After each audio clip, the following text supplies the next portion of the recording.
معقول يا شكري؟ معقول تكون ندمان على اللي عملته مع نوري؟ وهي المسكينة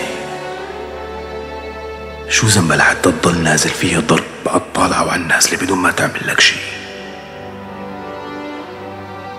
يا شكري انت غلطان بحق كل اللي حواليك، غلطان بحق مرتك وامك وابنك، ولك حتى بحق نوري وابو فهمي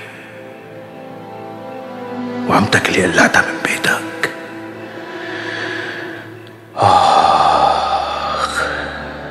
ما عاد إلك صاحب تسند ظهرك عليه.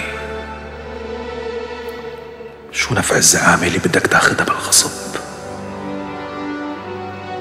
شو نفع الزعامة اللي بدك تاخدها والكل بيكرهك؟ ولك الله يلعن أبو الزعامة اللي عميد على قلبي. الله يلعن أبو الزعامة اللي خلتني اتذابح أنا وابن عمي. فاضل تعا يا أبي تعا. ما بدي. ليش يا أبي؟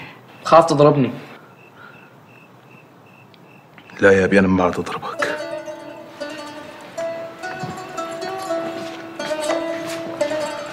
أكيد يا أبي ما عاد تضربني؟